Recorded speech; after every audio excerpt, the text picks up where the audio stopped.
Thank you and welcome Sorry, to this class. All right. please, I can't see your screen. It might be the network from your I own can't end. see your screen, oh. Is your network? Okay. Even your voice is Abi breaking. it's from my end. Yeah, Please, that should be from your end. I can see it from my end. Just try and move and maybe it's your network. Oh, Okay. See, if you okay. have, if you can't see my screen, what you have to do is log in and log out. Again, rejoin the class. It will work. That's how network. That's how it does. So if you can't see my screen, just leave the call and come back. Is you start and make sure your network is very strong. So thank you so Okay. much once again. Thank you. So without wasting much time, we are going to start. Hope you have your writing materials and your devices, your notes and devices. So though today we will focus on, we're going to go deeply into what we have, and so we are going to look at getting started with the web. During our orientation, that's orientation, we talked about getting started with web, where we discuss about the web, what we know about the web, and what we really think is the web. So we proceed. Like I mentioned during the orientation, what we need to start off with, we need one, our text editor, we need a browser, and the third one is a file extension. So text editor, what's text editor? We have, that's what we use to edit our codes.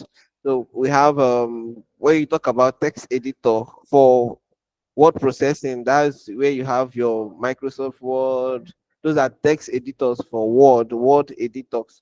So that's the difference with text editors. Code editor, you have your VS Code, your Sublime Text, your Atom, a lot of text code editors, like multiple, depending on the one you love to use. There's WebStorm, there's multiple, depending on what you want to use. That's the one you choose. But I recommend you use VS Code as a starter because of the right the extensions and privilege it gives. So that's for that. Browser. Browser, you need a Chrome or um your Firefox, Mozilla, Firefox, or Safari, depending on the one you use. Then that's cool. Then you have file extension. So for tonight, we'll be looking at file extension. What do you think is file extension? File extension is everything you do has a file extension. Your pictures uses file extension of PNG, JPG, SVG. Then you have JPEG.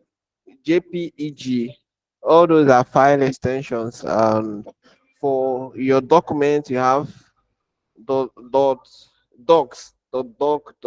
Those are file. Anything you care like doc.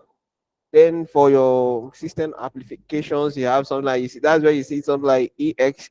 Those for Windows users. Then for Linux users, you get something like DMPG and all the rest of those are file extensions. So tonight we are looking at HTML. So for HTML, you deal with .html. For CSS, all language has its own file extension. So that's for file extension. So let us proceed. Now coming back to web page. So in on a web page, what do you expect on a web page? You have what makes up a web page.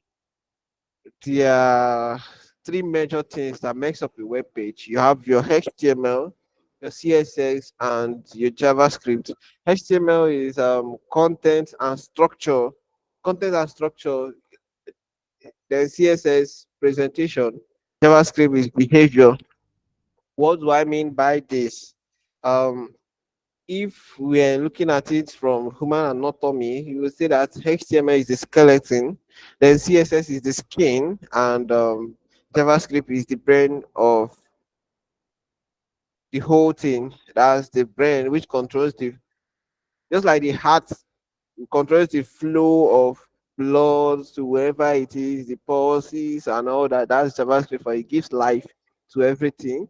Just if we are relating it to a building HTML is just an a building, newly built building. Then CSS has to do with the painting of the house, the color, the painting, and whatever. Then JavaScript has to do with furnishing the house and positioning things the way you want it.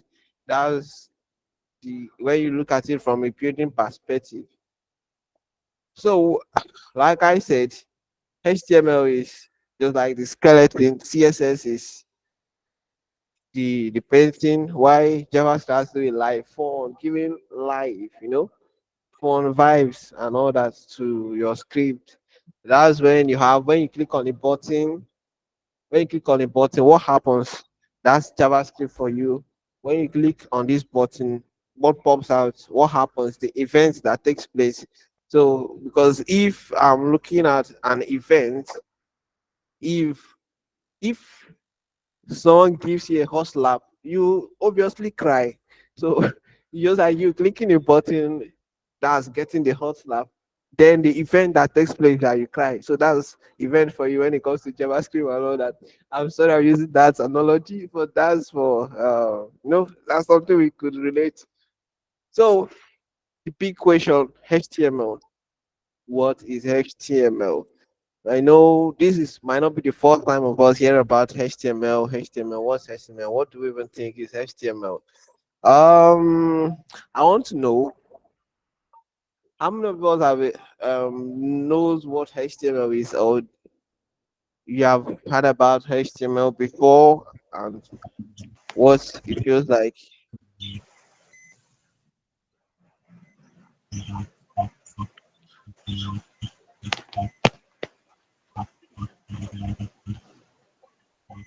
All right, Judith.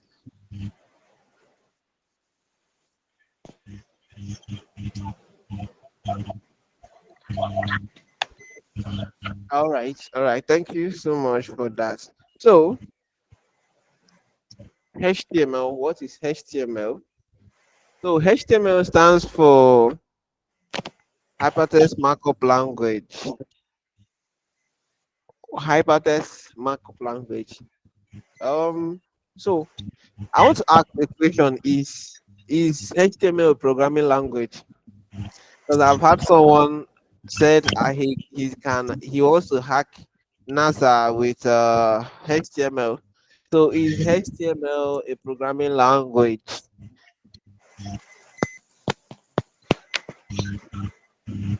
Okay, blessings says no.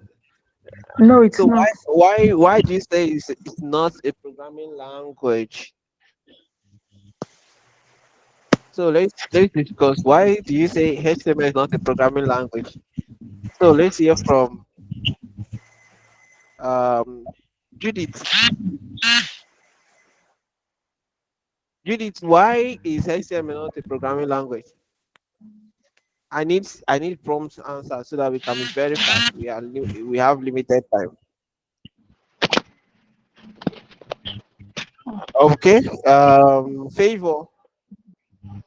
Oh, I'm here now. Sorry. All right. According to what you said, I would say it's not a programming language because it is basically the skeleton. Like it's not a complete. I don't know how to put that language or like that's my take.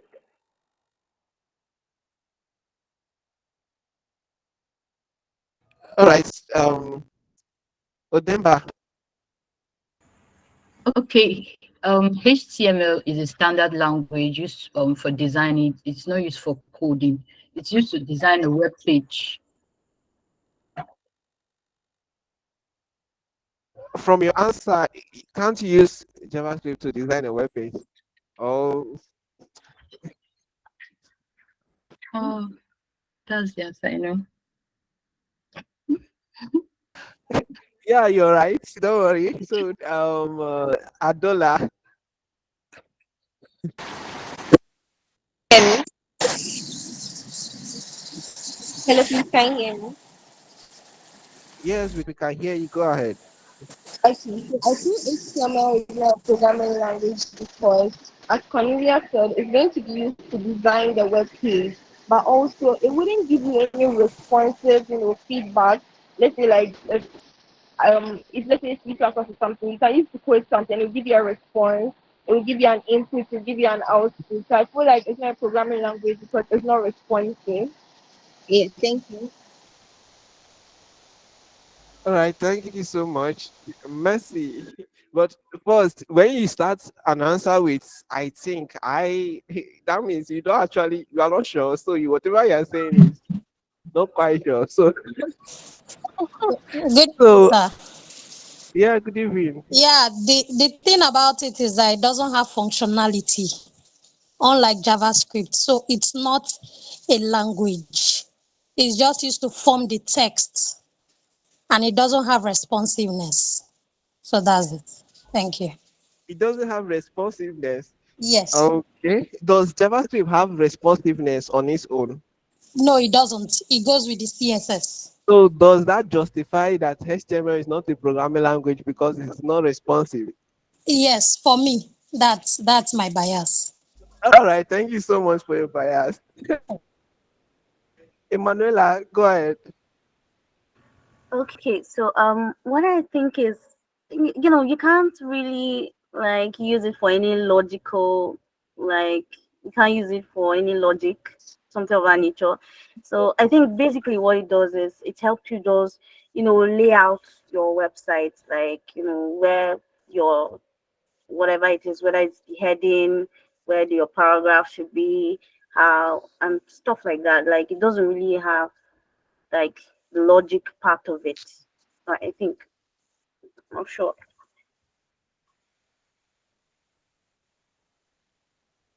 All right. Let me read from the comment section. Florence, go ahead. Let me read from the current. Um, it is denied that not a programming language, but it's a markup language instead. Thank you so much for that answer. That's the word I need. Florence, go ahead with your answer. Okay, I just want to say HTML is not a programming language in the sense that it cannot perform logic. It can only use it to like create text, like the structure of the website. It does not perform logic like JavaScript does and other programming language like Python and stuff. You cannot use it to create variables. You cannot use it to logic in general. Shall let me just put it like that. All right. Thank you so much. Um, so I think you guys have answered a lot, and HTML is a markup language. Is a markup language, not a programming language. And whoever tells you that you can use HTML to hack NASA, I only say go ahead and see you in the next 100 years. If you're able to, any day you do that, you're able to hack NASA with HTML, then just come around. I will take you to anywhere you want. But that's just for it. You can't. HTML is not a programming language, and you can't hack NASA with HTML. All right. And HTML as a markup language, if you do technical writing or having to do like blogging, or you have seen where you write blog, is just a markup. When you see something like a markup, it's just like um markup language to write content, to put in content to the website. That's just it. So it's used to structure and present content on the web. It defines the structure and layout of the web page. I'm reading from Aris. That's Aris' answer for you. So it contains um. So that's thank you so much for your input. All right, that's a nice one. So now we can say that HTML is not a programming language, and we know the reasons why it's not. So basically, in this class, we always be looking at why is it not and why, because most persons actually know. They only know they don't actually know why they don't do some stuff. They just do it because they had, or you see people do it and you justify that. You now say, okay, this is what it is. I want us, like, when we are to use something, we know that okay, this is why this is this. That you have facts and opinions towards that. All right, thank you. So we'll continue. HTML stands for Hypertext Markup Language. HTML is a standard markup language for creating web pages. HTML describes the structure of the web page. It consists of series of elements, and HTML tells the browser how to display the content. HTML elements label process pieces of the content, like this is the header, that's for elements. So simple HTML structure. Simple HTML structure. Hope you guys can see my screen. So if you can see my screen, we have a simple HTML structure where we have the first part, which is the declaration, where you have your doc type HTML, you have your HTML tag, head, title. Just like the structure of your body, you have the head section and you have the body section. You have your head and your body, and the same way your head controls your body, because just like your head controls, like it's like your central processing unit. Then the CPU is the this thing, the hard drives and the processor is in your head and all that. So that's how it is on the web. The head contains information that has to do with the web. So this is the basic structure of an HTML file. If you are being asked to provide, I can't see your are you screen. Oh. serious? Please, I can see your own. I if think it's the problem. It might be from our own yes, network. it should be your own network because my screen is up. And you, like I said earlier, if you can't see my screen, just leave the call and join. You'll be able to see it. The network will be very much stronger. So this is the basic part. So the first thing we saw there was doc type HTML. So doc type HTML is the declaration that defines that the document is a HTML document. That's this document here. It shows that the document, it tells you that this document, doc type, according to the name doc type, shows that this document is a HTML. Then we have our tag HTML element is the root element of the HTML page. Is the root element. So this is your root element. You have the head section. So the head element contains meta information about the HTML page. Then the title, we have the title. The title element specifies the title of the web page, which is shown on the browser's title bar. So just like when you go to a site, any site you go, you see, like now we are in our Google Meet. This is your title bar. That's how you get Meet front end class. So that's what the work of title. It shows you the title of your work on the title bar. So we have the body. So the body element defines the document's body, and it is a container for all the visible contents. So it's the body section. That is where you have everything, all your visible contents, the heading, the paragraph, the pictures, your hyperlinks, your links, and whatever you see on the web browser is uh, is content inside the body. You don't see what's on the head section. You only see what displays the visible part of the whole site is from the body. So, equation: if HTML case sensitive, HTML is HTML case sensitive.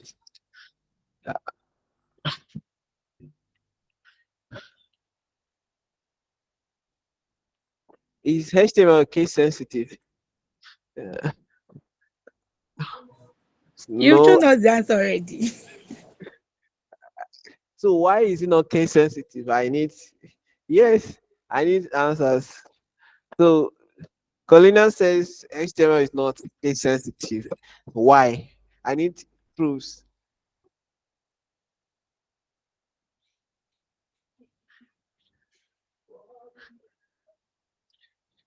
Victory.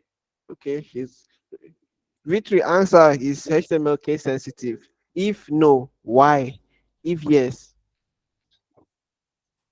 HTML is not case sensitive because it doesn't matter if you are imputing your code in uppercase letter or lowercase, it will still understand what you are trying to impute. okay, okay. Favor.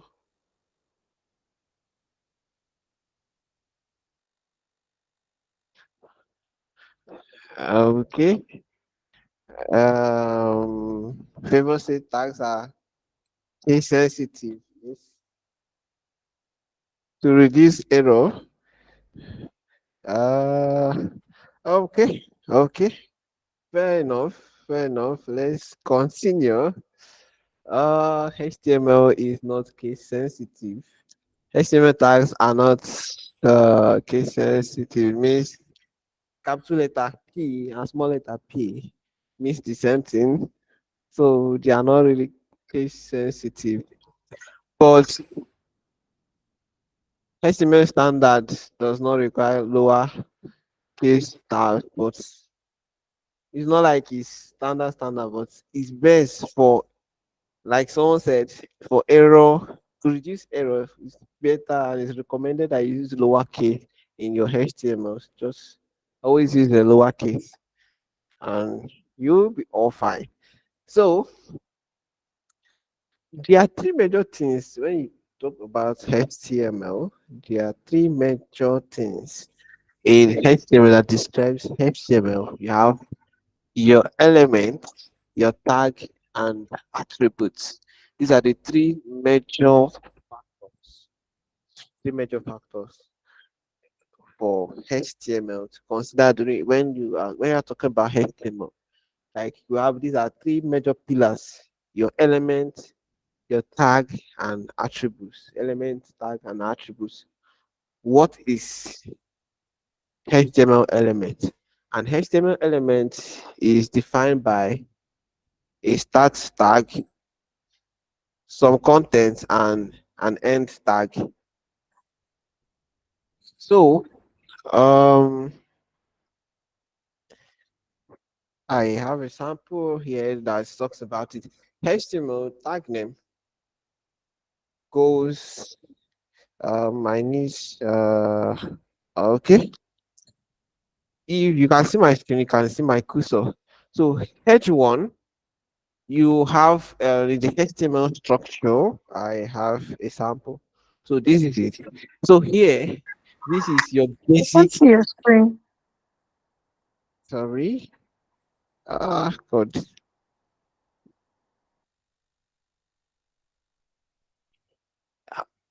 I think if you can see my screen, just drop your favorite emoji. Yeah, I can see it now. Okay, so I have a couple of persons I see my can see screen. it. All right, all right. Thank you so much. Thank you so much. So HTML element. So like I said, there is what we call the opening tag. Now we are talking about the element. This is a basic HTML, whatever you talk about in HTML. Like I said, you have the element and tag. So we talk about the element, then we talk about the tag. Now, element is is found in between the greater than, that's opening angle bracket, in between the opening angle bracket and the closing angle bracket. If I can relate it this way, your less than and your greater than, in between your less than and your greater than, you have your elements. So here on the document, you have your P. P is the element. Now, P is just like you have key and bunch of key. That's how you have element and tag. Tag is an element, when you have an opening bracket, an element, and a closing bracket, it becomes a tag. That's a tag. But the P inside the opening bracket and the closing bracket is your element. Do you understand that? So you have your elements in between the opening bracket and the closing bracket. That's your element. Then your opening bracket, your element, and your closing bracket is called a tag. So you have every opening tag. One of my friends years ago calls it HTML rule, but there's not like that, but we can call it a rule here in this guy. Every kind of, because every opening tag has a closing tag, except is a self-closing tag. So every opening tag has a closing tag. So if you can open a door, means you have to close the door, except the door is a self-closing, whereby you're just free to go. So opening tag has a closing tag. So you have your opening tag, you have your content, and you have your closing tag. This is how you structure your content in HTML. So you have your opening tag, opening bracket, element, and closing bracket is called a tag. While the element, the alphabet, that's the P in between the opening bracket and the closing bracket is your element. While opening bracket, element, and closing bracket is called a tag. That's that. Then for closing tag, your closing tag, you have your opening bracket, you have your forward slash, your element, and your closing bracket. This is your closing tag. That's how your closing tag looks like. It has the difference between your opening tag and your closing tag is your forward slash that is being added to the close tag. So there is you have your start tag, which is, let's look at some samples here. We have H1. H1 is opening bracket, head one, close bracket, that's your start tag. Then elements content, which is your element content, that's the content of what is in between this H1. You have my first heading list. Then you have your end tag. Your end tag is the opening brackets, your forward slash, and your head one. Then the same thing goes to a the second one, a sample that we have here. We have your opening bracket, your element, that's your P, and your close bracket said my first paragraph, that's the content. Then you have your close end tag with a forward slash. Then I talked about your a self-closing tag. A self-closing tag, you have something like a break, your BR, it only has, you don't need to close it, just leave it open. That's a self-closing tag. So he said, note some elements have no content. That's, you are not, once your element has a content. So this is the best way to describe this, to describe that. Sorry. This is the best way to describe, to differentiate an opening tag and a closing tag. That's a self-closing tag and a normal tag. Is in a normal tag, you are expecting to have a content. Once you are going to have a content in between your start, your tag, for your tag, there's going to be a content, you need a closing tag. But if there's some elements have no content, like your break element, these elements are called empty elements. So it's either called an empty element or a self-closing element, because empty elements do not have an end tag. So any tag that does not have a closing tag is called an empty element. You can call it an empty element because you don't have an end tag. You don't need to close because you are not adding any content in between that. So for the structure of your web content, you have your opening tag, you have your content, and then you have your close. Then tag and description. So let's look at some tags and description before I state out my assignments. And okay, I think we'll mention some that we know which is not on this list and what they do.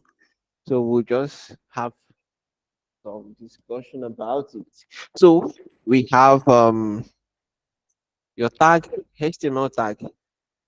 The description, when you see a HTML tag, it defines the roots of an HTML document. Your body, your body tag, this defines the document's body. Your H1 to H6 defines HTML headers. Your title defines the title of the document. Your article, article tag defines an article. Aside defines content aside from the page content. Audio defines embedded sound content. B, that's your bold, defines bold text. Block quotes defines a section that is quoted from another source. Break defines a single break line. Button defines a clickable button. I We are going to do a little exercise.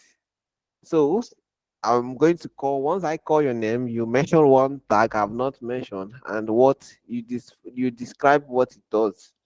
So I'm going to start with how do we do this? Okay, let's start with Ade Boshola, right?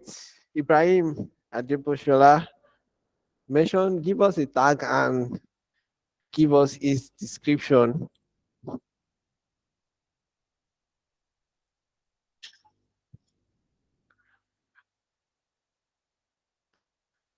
While waiting for that, Mesoma, no poo. Mesoma, give us one tag and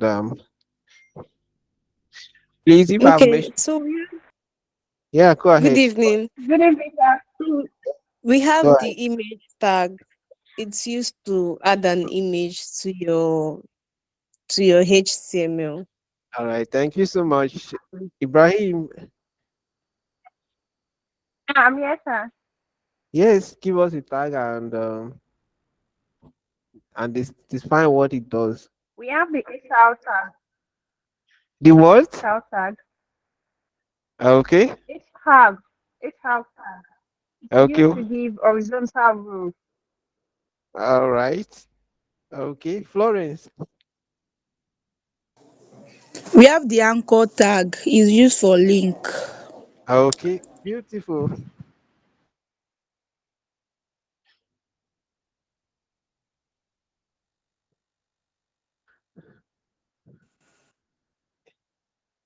Emanuela,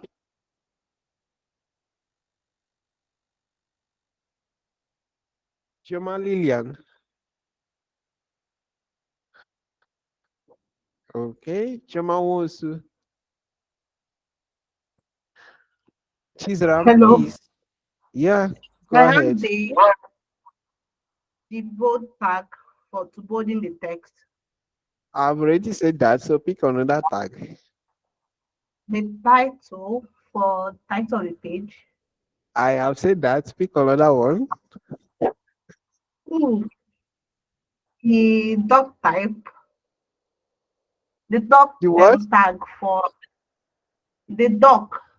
Okay, The doc tag for the type of document. I still don't really understand. The type of document, like how?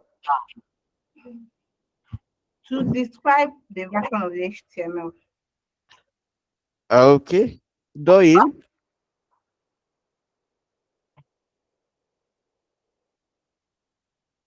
All right.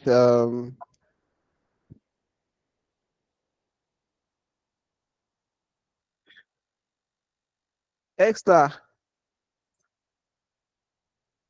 video tag. Please, I need you to talk. Doing. Unmute your mic and talk. Okay. Okay, I can see that on Rabiu. While you can still drop yours on the on the comment section. Ijoma. Yeah, Rabiu, go ahead. We have the UL tag for creating on other list. Okay. Okay. Um Did you call my name? yes, I called you IJ. Go ahead. Okay, sorry, it's Chidema. Sorry. Okay. We have the U tag for underlining. On the We have something line. like that. Sorry, repeat Yes, what did you you say? like you, the letter U. Okay, you for underlining. Arguably. So who can um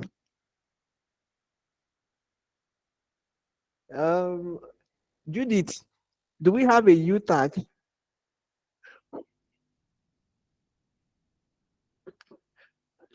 So arguably there should be a U tag. Arguably, I said. Yes, there's a U tag Okay, actually what does it do? for underlining text. Wow, awesome, awesome. Thank you so much, Ijoma, right? Yes. Yes, Ijoma. Martha, we haven't heard from you. Give us a tag and a description.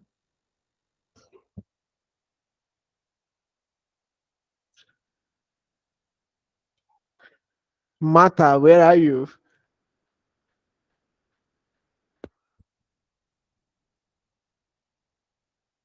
So Martha should actually be at the feet of Jesus because during that time it was Mary. Okay, was Mary busy and Martha? Okay, Martha was busy.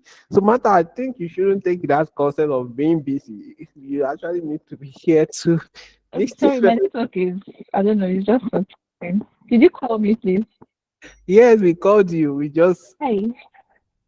so give us a tag and a description of what it does. Okay, sorry. We have the A tag. I don't know if you can tell. Yeah. Okay, So we what? have the A tag. Okay. It stands for the anchor card. It allows us to link one web page to another page. All right. All right. Thank you so much. Thank you so much, Odumba, for the HR. That's for table. We have Apan oh God. All right, Apan. Sorry, I can't really pronounce your name. Maybe I will pronounce it better. A hyperlink. Then we have favor says div for serve as a container. They have italics from Shineda. We have main tag from Judith. We have field set. Okay, we have abbreviation that's ABBRBR. Then we have K ordered list. We have sub for subscript. We have table for table, image for image. So thank you so much for the answers. We have style for styling. We have table for table tags.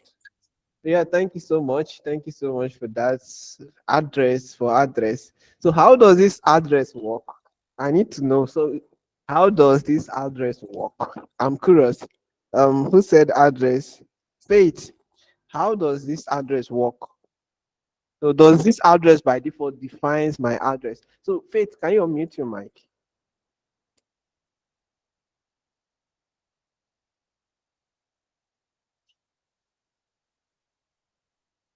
Hello, can you hear me? Yes, we can hear you. Go ahead. Okay, I think for that address tag, it's just like I like the address in like interlinks. Like when someone go and check, okay, show us that okay, this part is just for the address part, like on the page. That's what I think about the address. So you are arguably saying when you say you think, that means you are not sure. One, two. I'm You sure, said, I'm sure, I'm sure, I'm sure. I've but, used it. Like but I'm sure.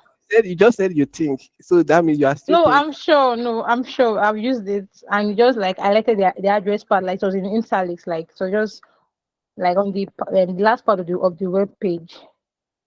Okay, okay. Yeah.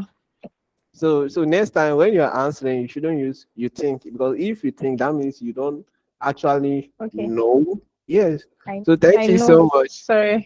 Yeah. Thank you. All right, all right. Thank you so much. So let's proceed. We have mentioned, or you can still check out for more. I don't need to give you that assignment again. So we have talked about elements and tags. There is elements. We see that when we use all these tags, they have different behaviors.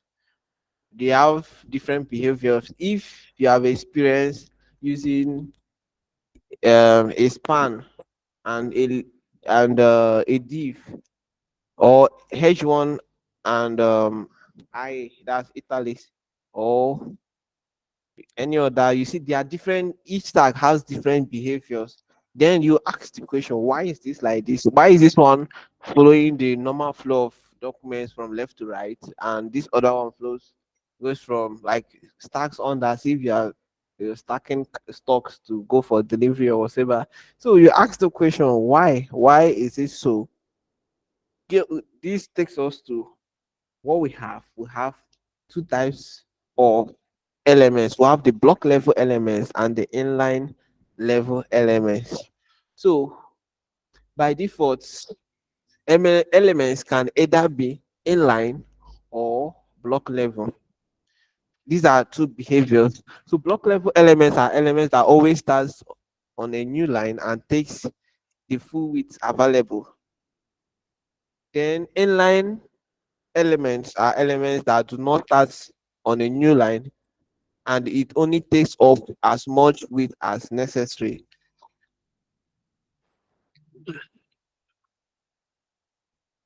Block level element, like I said, takes a new line. If you use a H1 to H6, that's your heading tags H1 to H6 or paragraph. If you use elements like that, it takes you, once you add a new paragraph P or a new H1, it goes to another line. It doesn't follow the same line, just like your document. Like just like this, just like you have this title on my slide where I have block level element versus, you know, just if I wrap this thing inside each of these words inside a block level element, what it does, that block level, the next line will be versus, the next line inline, the next line HTML, the next line your element. That's the behavior of a block level element. It stocks it below, takes a new line. Once you add the block level element, it takes a new line. Then your inline level elements. These are elements, inline level. Inline elements are elements that do not start in a new line. They just start as if you are writing a normal document. That's the behavior. Okay. Let's see who understood what we said. Who should I pick next? Who have not said anything today? Rita. Rita, can you differentiate between an inline level element and a block level element?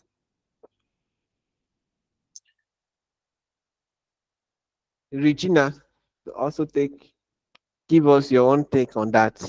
Regina and Rita, differentiate between an inline level element and a block level element.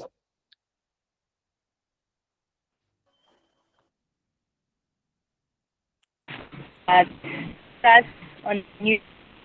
That means like a paragraph, a H1, Oh, a new H1. sorry, Rita, your network is quite bad.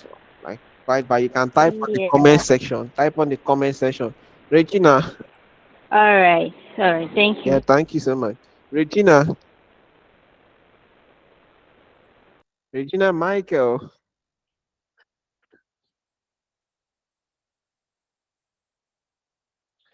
Okay. Princess, Your Highness, can you go ahead? Give us the difference between an inline level element and block level element.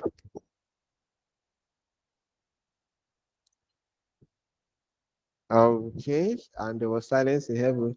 Sylvia, Hello. all right, go ahead. For me, the block level elements they start on a new line. I don't know Okay, if it's correct. While the inline elements they do not start on a new line. all right, thank you so much.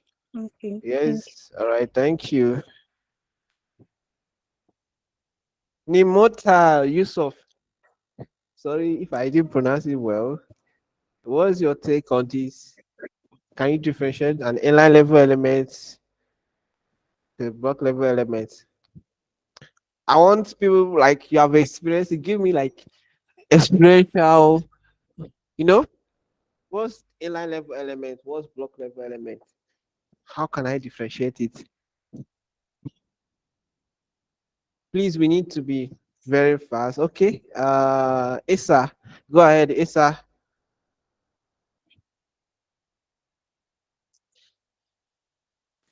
Hello, my question on the block line and inline element is how does an element become a block line element or an inline element? Okay. Judith, Judith, can you answer the question? How does an element becomes inline or block level?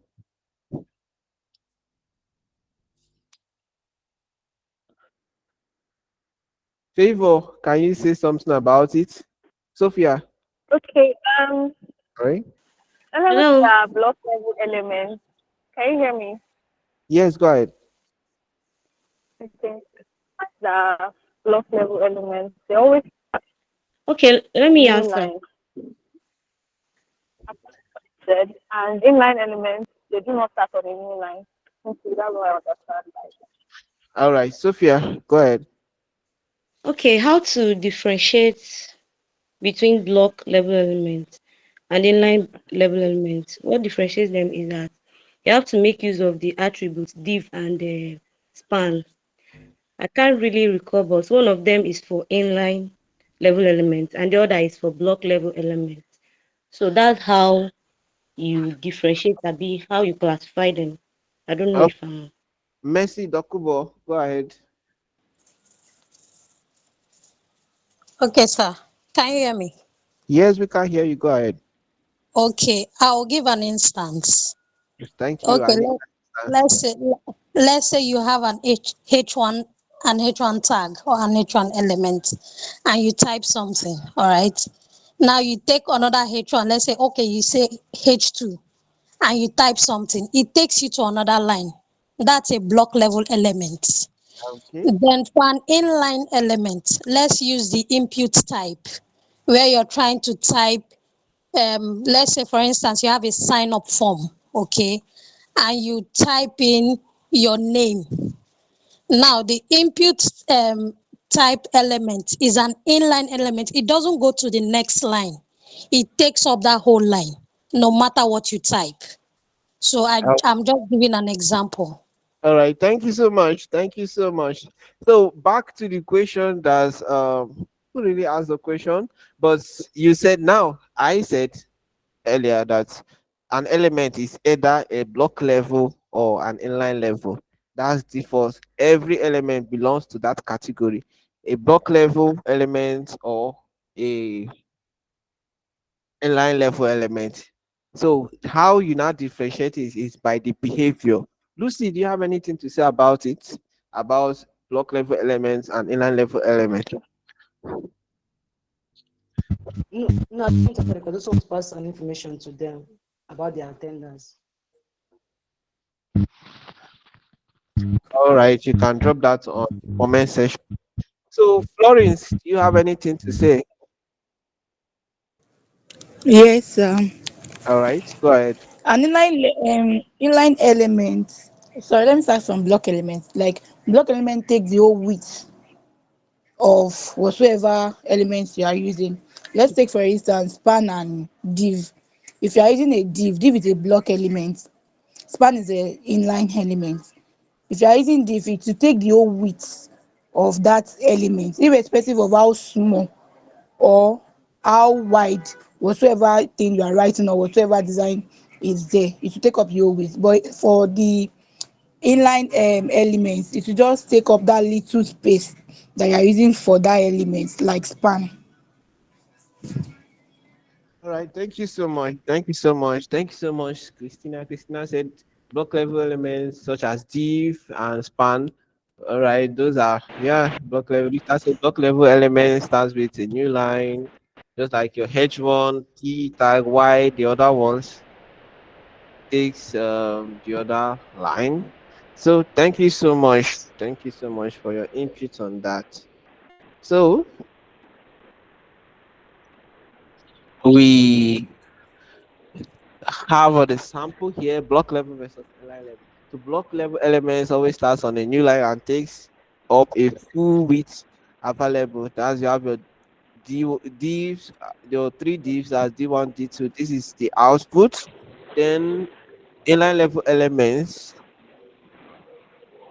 Sorry, if your mic is, can you mute? Rita, can you mute your mic?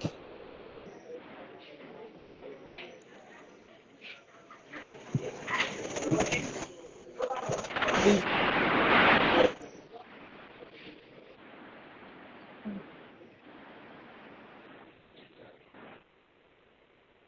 So thank you so much. We have the block level elements and the line level elements. Inline level element does not start on a new line. It takes up as much width as necessary. That's have your span one, span two, span three. This is the output. So for div, you have div one, div two, div three. This is the output. So this is the behavior that shows your difference between a block level element and inline level element, and every element belongs to each of these one, either an inline level or a block level element. Do does this answer your question? Sorry, the person that asked the question, I didn't really get your name, but I think this should answer your question. Yes, it answered the question.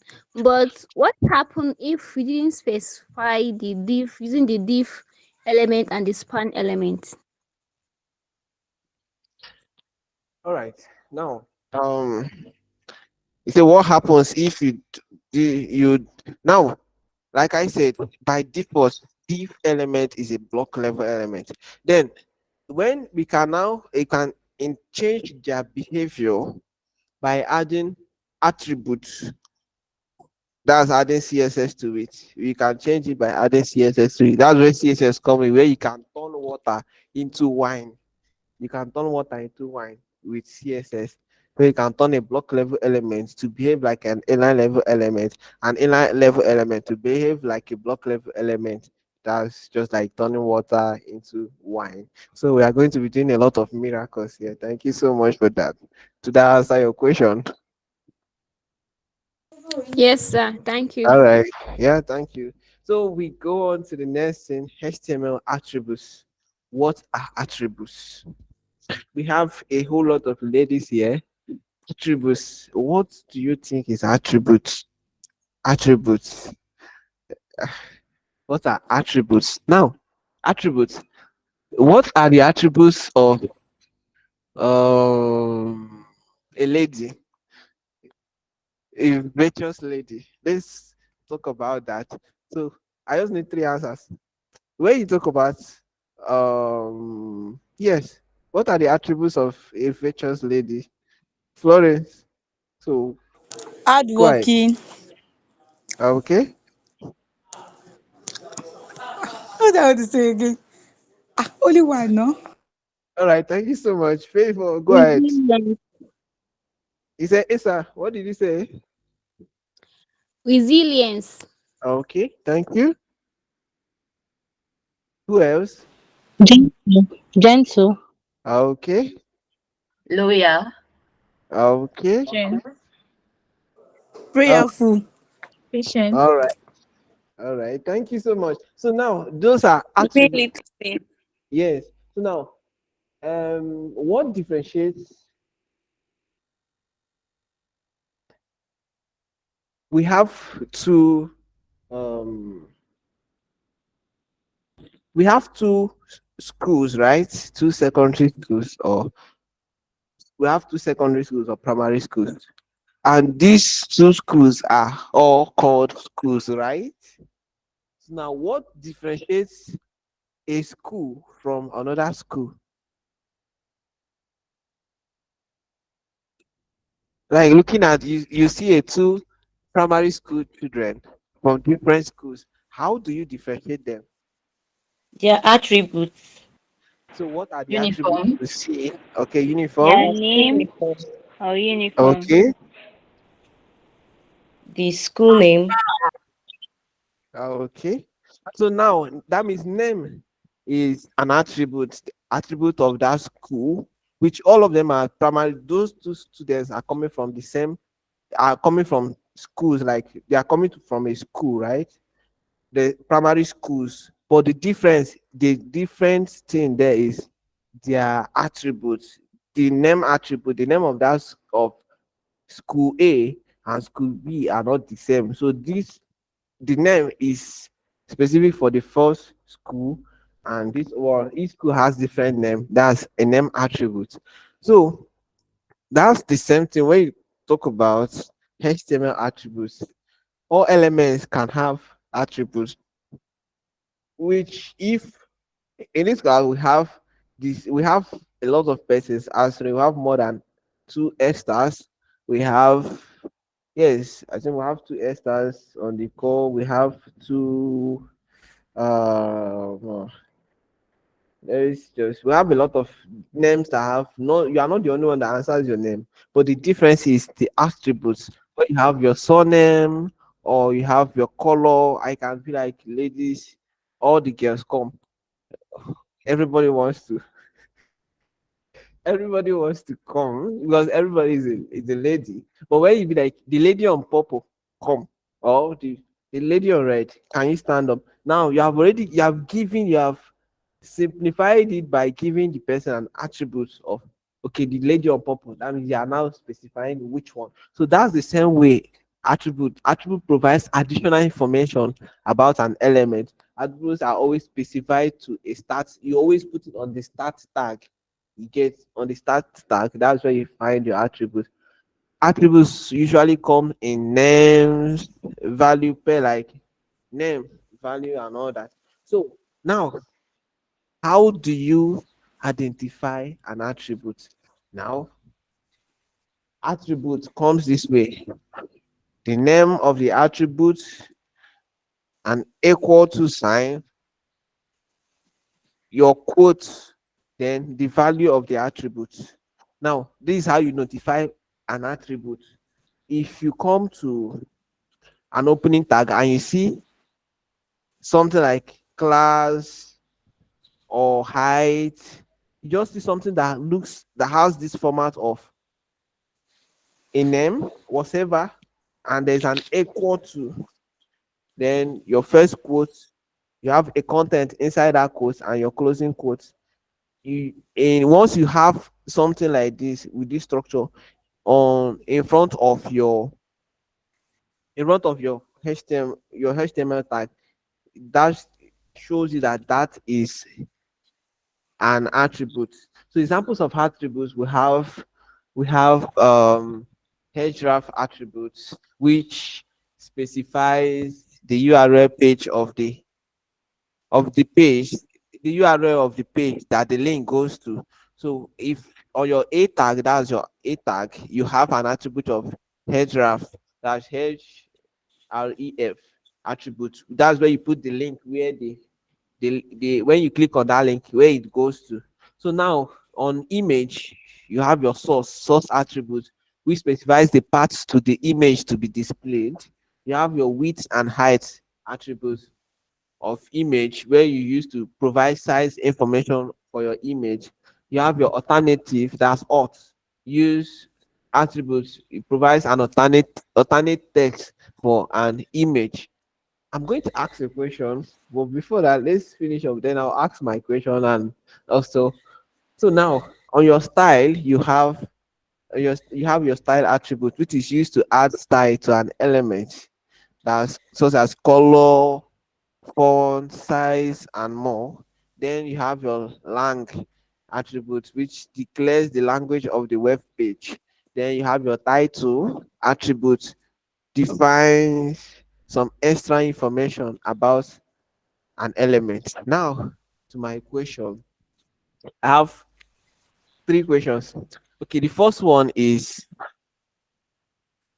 why do we use alt tag, alt attributes in an image tag?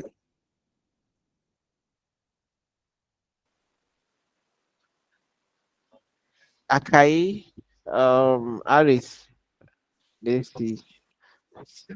Yes, why do we use alt?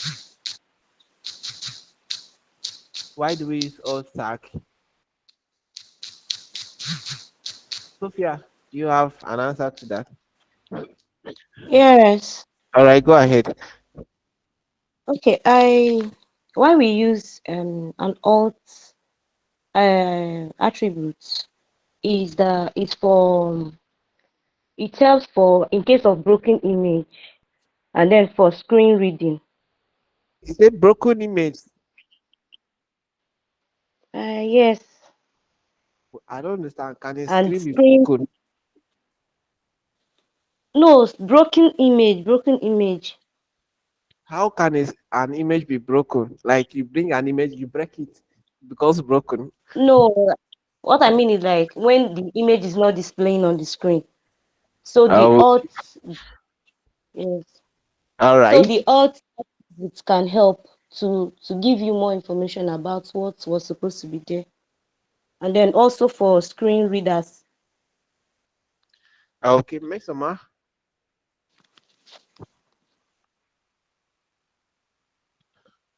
Okay, so the alt tag is not really necessary, but in a situation whereby the user is experiencing a poor network at their end, the alt is able to describe what the image is talking of, something like that. Sorry, you said alt tag Can is you not. hear me? Yes, I heard you. You said alt tag is not necessary. Okay.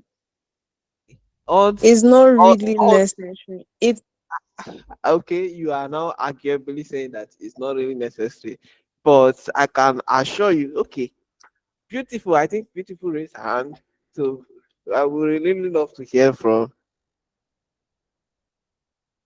So, arguably, you said alt attribute is not necessary, but when you're writing something like React or TypeScript, you have to, like, you cannot leave alt empty. You must add an alternate attribute for an image. So, will you say that? Anyways, arguably, when we get to that, I will remind you of this question. Then you can answer. So that's number one question. Thank you for that answer. Then the second one is, where is the second one? I can't really. Okay, now style, this the style attribute, right? Okay, yes. What is the difference between the title tag and title attribute? Gift David, what is the difference between the title tag and title attribute?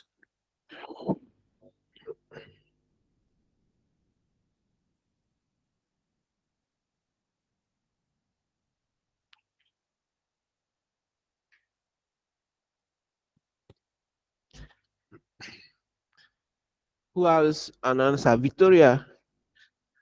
Okay. Kalista. Please repeat the question.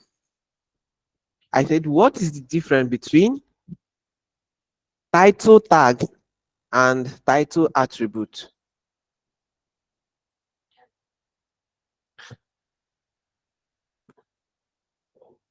Florence, do you have an answer? Yes. All right. The title tag, like, is the first one is used to display um the title. Like, if there is a text now, or like a picture, so if the title tag is used, it will appear like a tooltip when the mouse is being is over the element or something, or the picture or the text. So it will come out like a tooltip, like it will just show when the mouse is on that element. That's for the first title. That's So for the title tag. yes, the title tag Okay. are the So title attributes. okay, uh for the title, so all right. Like, can you rephrase your words so that we can know what you're saying? Like, Okay, for the title attributes, okay. can you hear me now? Yes, we can hear you. Go ahead. Yes, for the title attributes, it is used to like give more information about whatsoever is in that element. Let's take for example now, if you have an image now, then you want to give an extra information about the image. If the mouse is being is if the mouse is over the element, so it will appear like a tooltip. Just when the mouse is on that element, that's when that whatever you've written in that title will pop up. Then when All the right. mouse is not on the elements any longer, it won't show. That's for the All right. title attributes. All right. Thank you so much. Rita, Gabriel.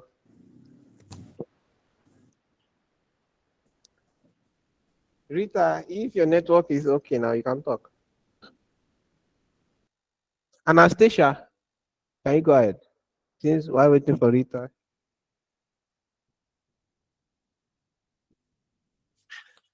Lillian, Choma Lillian. Hello.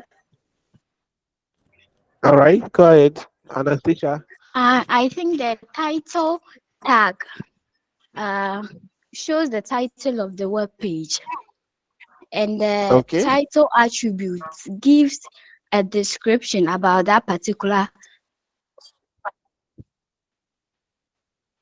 All right. Thank you so much. Thank you so much. Lillian, do you have anything to add? Yes, element. thank you so much, Okay, Anastasia. the title tag is like the name of the entire HTML document. Why the title why the title attribute, you just like put more clarification on what the title is all about, like it describes the title little. All right. Isa,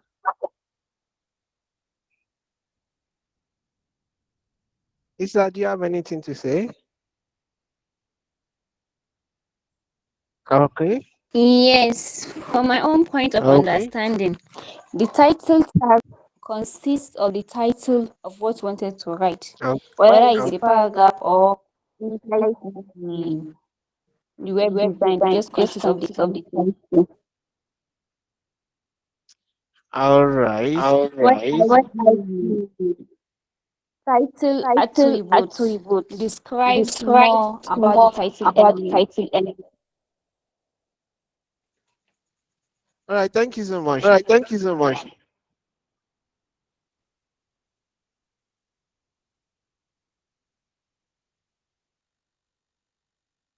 Attributes. Attributes. Priscilla, can you Cecilia, Priska, can you mute your Priska, can mic? you mute your mic?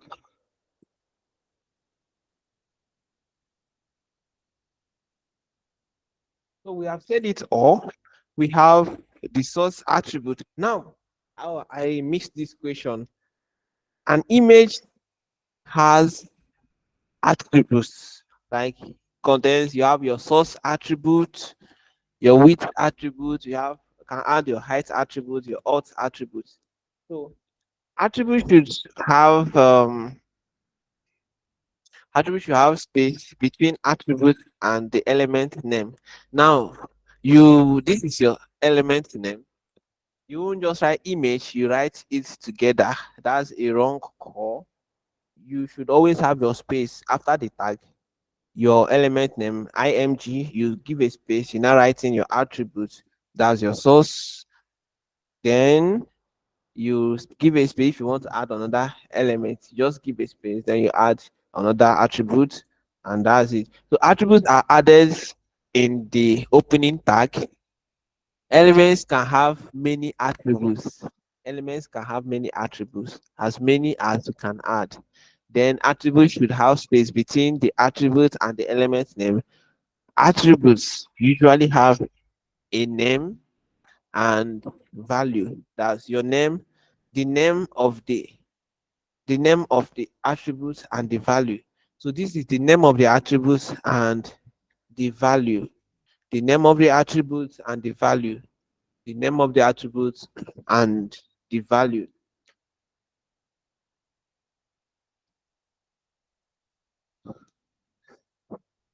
So I would say thank you so much for the class tonight and keen attention. Now I'm going. Please, I have a question.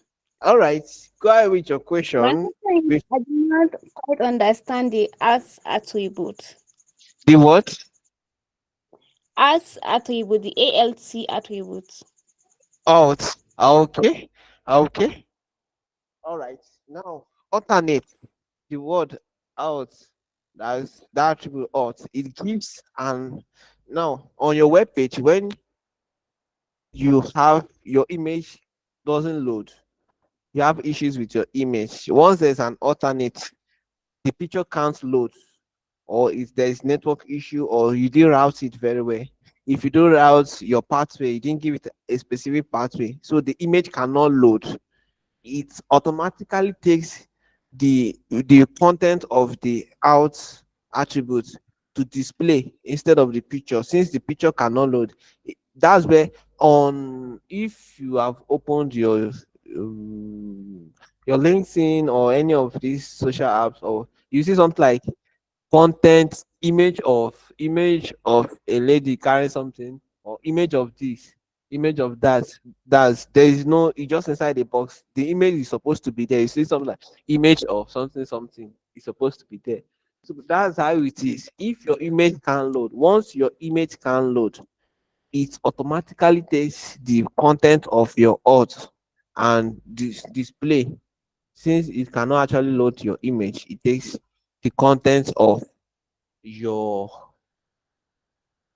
and display. So let's see if we can what else can I use to do that? Okay. We that should be in our next class. We'll do a practical use of this. You will see that. Hope did you guess, do you understand it now?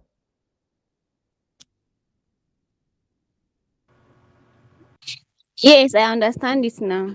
Okay. So do we have any other question? Please, if you have question, please raise your hand. Yes, I do. Yes, go ahead. I've actually been raising my hand since the start of the class. I'm sorry. I'm Okay, so sorry. it's okay. All right. So just when you said something about root elements, like HTML being the root element. Okay, so I didn't understand that, and I want more clarity on that. All right. Thank you so much. When I talk about root elements, okay, okay, okay. Let me share my screen again so that you can actually see. So when we talk about root element means is that element contains every other element, every other element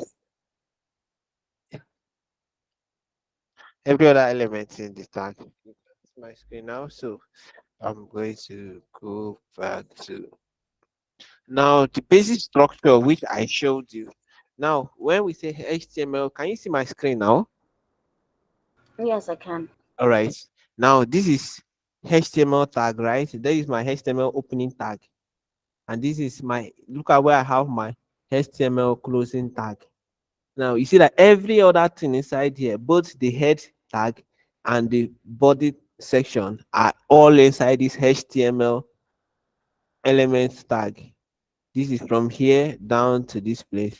your HTML opening and HTML closing is the element tag that route that's it contains every other thing is contained inside it. That's why it's being called the root element because this is your doc type element. Then the next element you have is your HTML tag, the opening and the closing, which shows you that this is your every other thing is contained inside. Then inside your HTML tag, you now have your head tag, which contains your title. So this head tag houses your title. So this HTML tag houses every other thing, the head section and the body section. So that's why it's called the root. It's just like calling a one carton of noodles. One carton of noodles is just like your HTML tag. Now inside your carton, you have your each sachet of your noodles there. Do you understand it now? So the carton itself is called the root drive because it houses every other noodles inside the carton. So the carton is called one carton. Then inside the carton, you now have your different noodles. You can now call it. So it sounds HTML tag is the root because that's just like it's called it houses every other thing. It houses the head section and the body section. So do I answer your question, Emmanuel? Yes, you did, and the analogy was wow. All right, I understand. Thank Thanks. you so much. Thank you so much. Who else? Rashid. Something I want to ask. Um, Okay. is is there a recording for this class? Yes, there is. Okay, and it to be shared. Yes, you can. Yes, you get that. Okay, thank you. Halimat Jubril. Yeah, hello, good evening. Thank you for the class so far. Sorry, my question is, are you going to show us how everything works in the code editor, or we are just going to be having a theoretical class like this? No, no, no. We are. Oh, this is just like your first class. If you take the last slide is, or my slide is, let's get to code. But we are taking this class today just like this so that we can get a better understanding. Like I'm not teaching you to be a coder. I'm teaching you to understand what you are doing so that when you jump into the code, you understand why you're using each one you are using. You get not just coding it because you see that I'm using it, then you just do as I do. I don't need to do as I do. I want you to do it knowing that okay, this is why I'm using this. This is the best one to use, and this is why to use it. So that's why we take time to use this class this way. Then the next class is fully. I'll share my screen with my course editor and you test run. I'll code mine. You also share your screen and show us what you are doing. So the next class is going to be fully technical. You share your screen, I share my screen. Everybody shares his or her screen. Sorry, her screen and display. Tell us, explain your own output, give us your output and all that. So that's for the next class. Do I answer your question? Yes, you did. Thank you very much. All right, thank you so much. All right, Almet.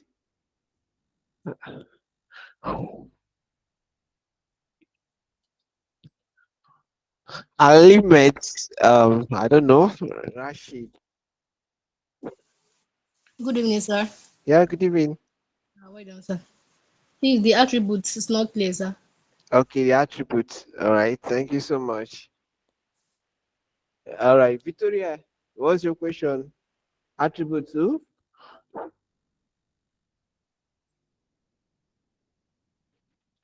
Are you talking to me, sir? Yes, your hands is raised up. Do you also have issues? So, do you Okay. have any question? Yes, I have two questions actually.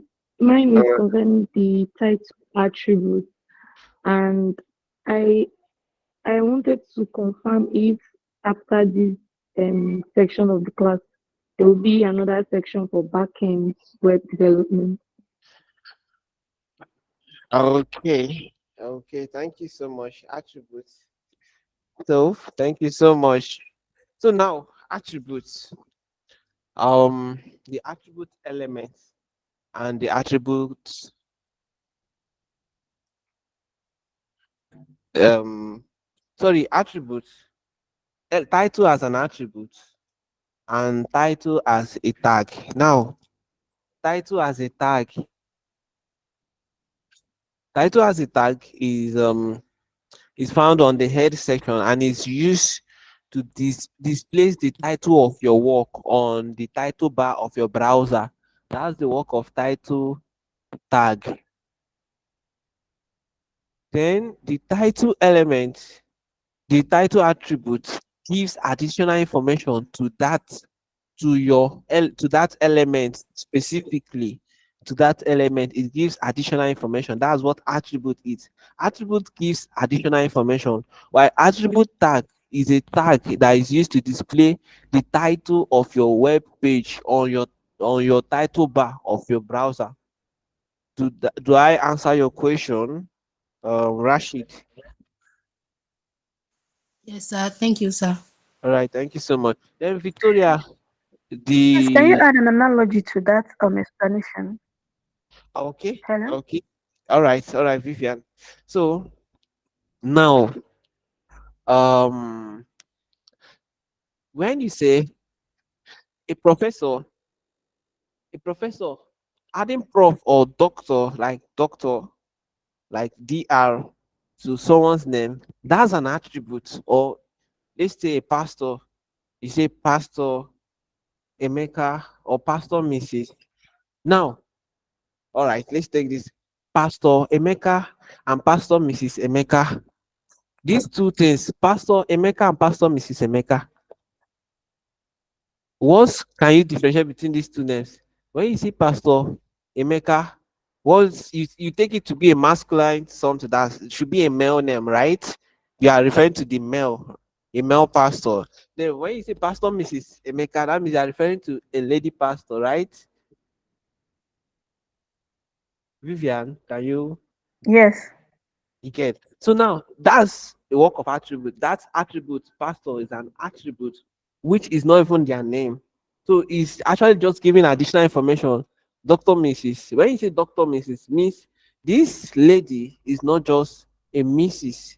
She is also a doctor, which gives it additional title. It gives it you now refer the person with more respect because the person has an additional attribute. So these are what we call attributes. Attributes are additional information. So when you say Doctor, Mrs., Reverend Doctor, all these things are titles, and these titles are attributes given to. So now when we come back to the title as a tag, just like calling a reverend, or when we say a priest in a Catholic or an Anglican or an Orthodox setting, a priest. Who is a priest? A priest is that name priest. Priest is just like a noun.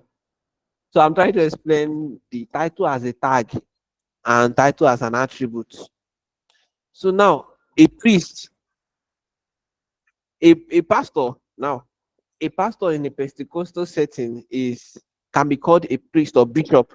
Now, but in an Orthodox setting, when you call it a bishop is the like is the priest of that temple, and these are two different things.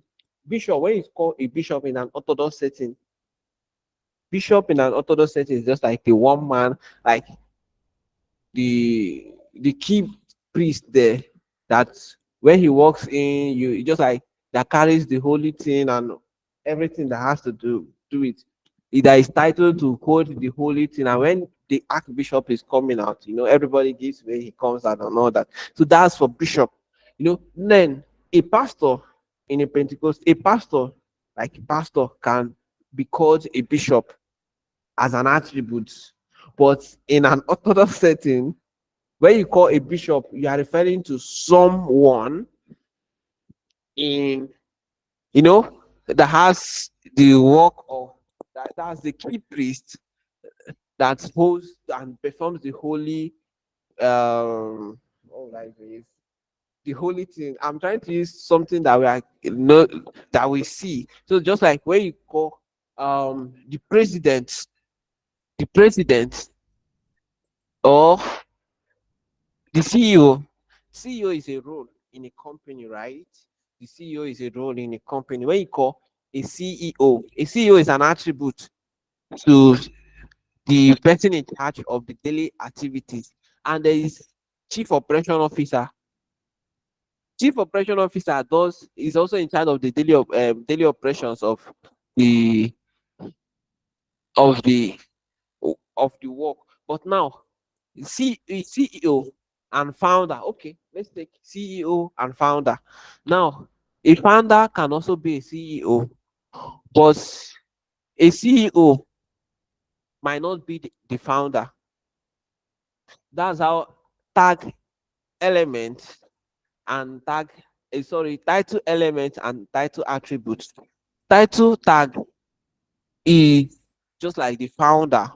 It gives the that this page, this is the title of this page. It defines that okay, this page, I showed you my Google Meet, whereby your your on top of your title bar of your browser, you see the title of that page. That's where you see home or you see login and all that. You just see a few words of that page. That's what you call the title tag. Then title attribute is it happens when you hover in.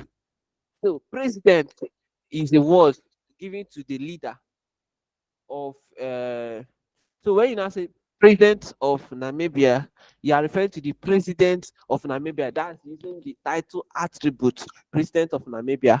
Then president as a name is trying to the head and the number one citizen of that country.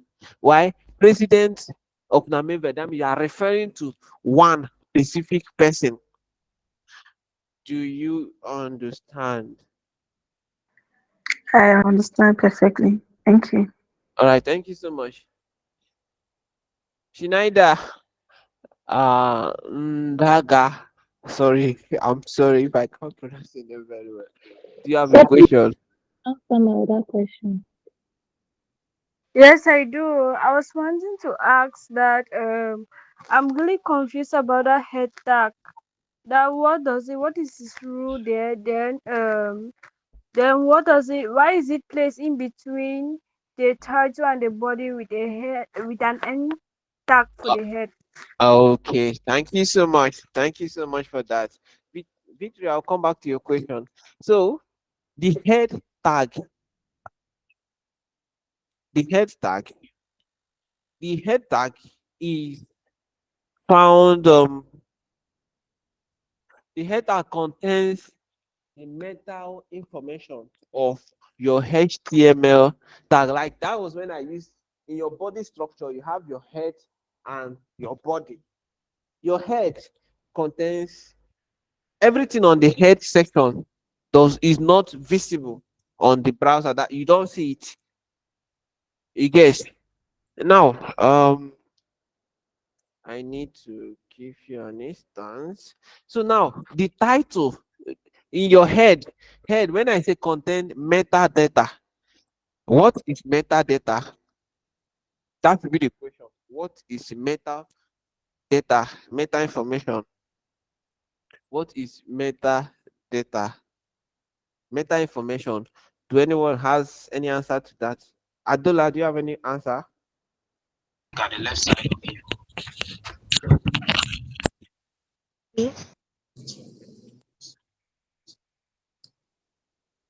What is metadata or meta information? Hello, please, can you hear me? Yes, we can hear you. Go ahead. Hello, please, can you hear me? Yes. Yes, so I know meta information to be information that you cannot see on your screen, but it's part of like, the whole.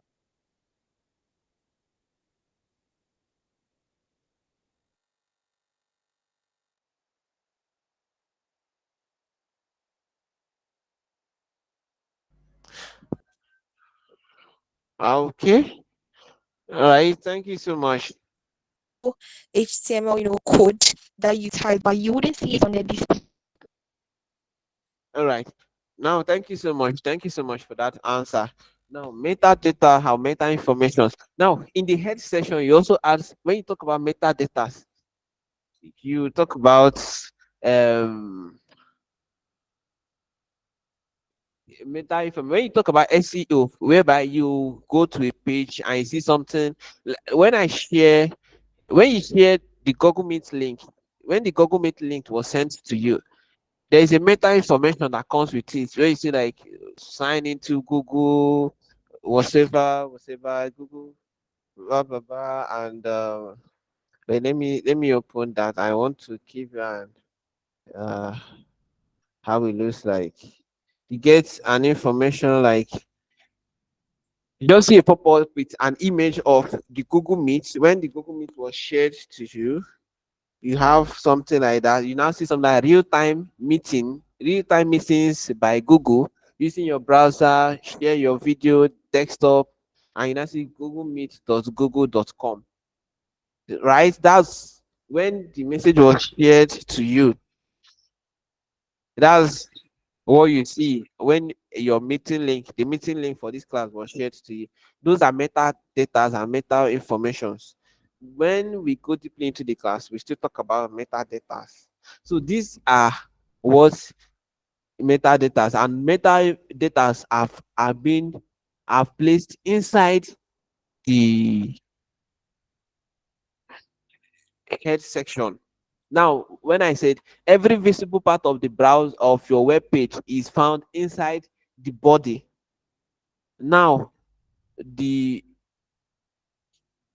head section is not visible, but head section controls if you want to add a JavaScript, a script, or an external CSS and other informations, you do it in the head section. That is where whatever you add on the body section shows on the web page. While on the head section, whatever you add on the head section does not show, it's not visible, but it's actually the where you have a lot of linkings. Okay, let me show you. Let me open my code editor is quite open. Let me show you non-disclosure. Let me share my screen and show you an example of that. There we call it I'll, after the questions. Can you see my screen? All right. So can you see my screen? No, sir. All right. Yes. Yes, we can see it. All right. So now this is my. Let me increase this. Let me increase this. Let me increase this so that you can see it. All right. This. Yes. So now this is a HTML document. Let me just close this other guys and so we have your doc type, which is a declaration that shows. So now, when I said this is a root element, now when I explained the time I explained a root element, this is what I meant. Everything inside this site is basically found inside your HTML element. So if I use this, uh, represent HTML element represent the roots of the element document. Then language, this lang element, lang attributes helps define the language of the element. The language that's that's blah blah blah for lang element. So this is why I recommended VS Code. You can also get description of what you are doing with your VS Code. So back to when I said this is a root element, the HTML is because everything is contained inside. Now this is your body and this is your head. Just like in your body, you have your head and your body. So inside your head element, you have your meta information. you have your meta information, your cassette, your you have your link. Like I said, this is where you add the icon that shows here. These small icons that you see on your title bar is also known as, this is on the head section that you add something like this. This is how to add it. That's where link, you have reference, relations. So these attribute names a relationship of the linked document to the current document. So this is, I'm linking, this is used to link this. So here, this is where I'm linking my image, that small icon that shows on the title bar. That's where, how to link it. Then this is your meta information. So this is your meta information where I'm saying that your viewpoint, this, I'm trying to set my viewpoint. So that's for responsiveness. This is what I use for responsiveness. So by default, it will respond to any device. It will take any, using a viewport and putting my scale. I'm putting the content with device width, then scale -1, scale equal to 1. Those are, we'll get into this when we get deeply, we'll get into this. So your element, this is where I have my title tag, where I used to describe that the title of this web page is this. Then this is my meta description, where I have the name, that's the description. Then the content, a food. So for this site, this web page is a food marketplace, a convenient way to order food for various restaurants and have it delivered to you. So if I share this link to you, if I share this link, the link of this page to you, what you see is any cart, then food marketplace, a convenient way to, this is the content. That's the content you are going to see when I share the link. Just like when your missing link is being shared to you, meeting link is being shared to you to tell you that okay, your meeting, when your meeting link is shared, what you see is um Google, a real time meeting with Google, blah blah blah and blah, and that's meta information, and all those are being found inside your head section. So this is where you do all your metadata. Now every other thing visible here is inside your body. So that's for head, the head tag here. So this is your head tag, which contains, your head tag represents the collection of your metadata for your document. It contains the metadata. So it contains every metadata. This is where I do my linking. If I want to add an external CSS, this is where I do it. I want to add a JavaScript content. This is where I also do it. So that's it. Do I answer your question? Yes, you did. Thank you very much. Yeah, thank you so much. Favor, do you have any question? Your hand is still raised.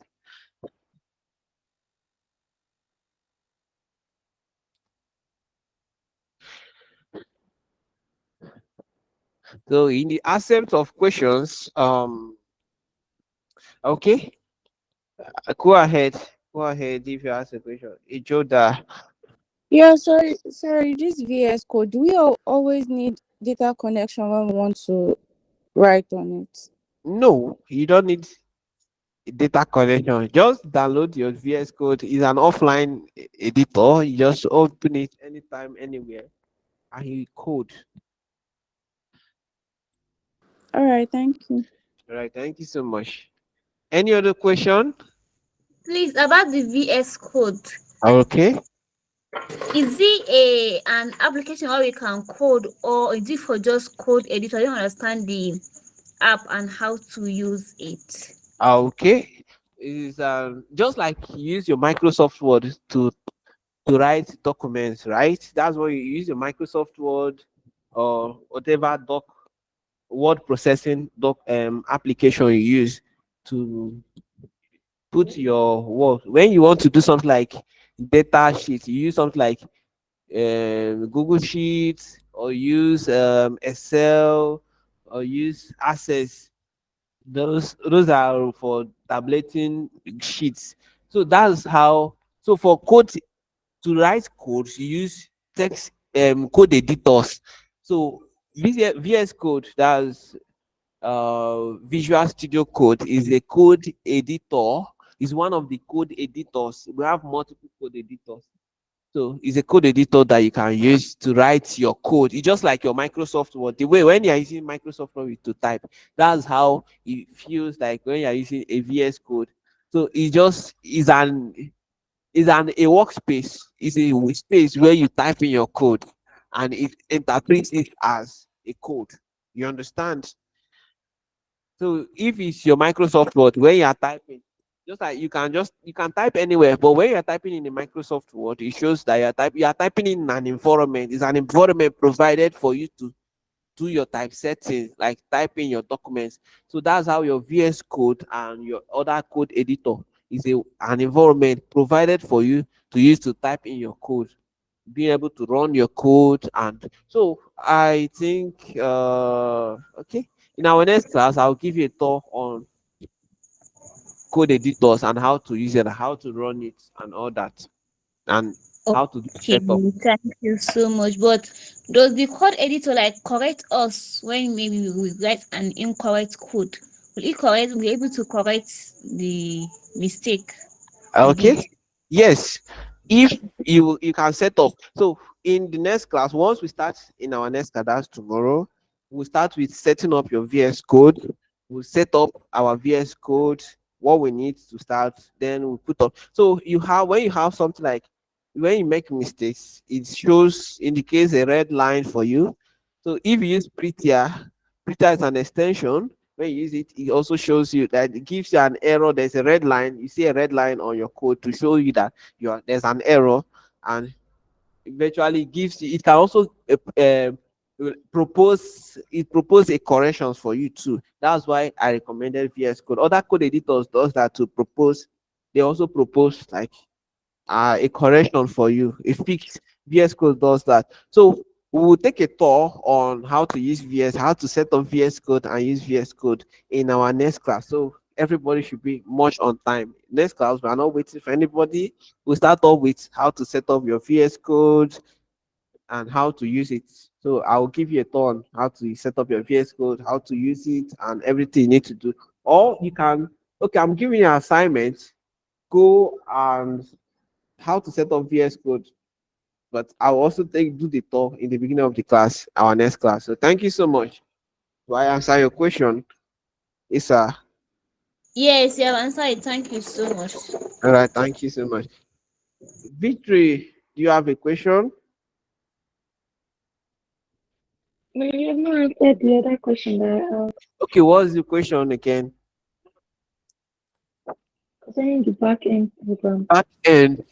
Wow. All right, that's a whole lot of a journey. It seems a back end type. We okay. If time permits, we'll look at how to we are not going to go into like building coding back end, but we will also look at in the case of this call, we'll look at how to integrate backend APIs and all that. We can actually, if time permits, we'll also look at how to set up, use Firebase and something like Strapies to work with them without actually setting up coding an actual backend, where you can do something like a Jamstack. If you know about Jamstack, you can actually have like a setup that you don't really require a backend like to code a backend. So if time permits us, we'll also look how to set up Firebase to use and do stuff without actually an actual backend. So do I answer your question? Because basically this session is mainly for front end, like front end. So, but I'll teach you how to integrate APIs, endpoints, how to also use Firebase for back end. So show you how to do that without actually a real back end. Rita, do you have any question? I don't have a question. I've been trying to my attendance, but the message is not sending. Okay. Victory, do you still have a question? No, Thank you. All right, thank you so much. Okay. Thank you so much for joining in for the class. Thank you so much for asking questions. Thank you so much for your collaboration and commitment to the time. Hope you all had a wonderful time. Enjoy the class. So I want to say thank you. And at this junction, I'm going to draw the curtain on my end and hand over the microphone to Lucy to continue. Thank you so much and see you in our next class. Thank you.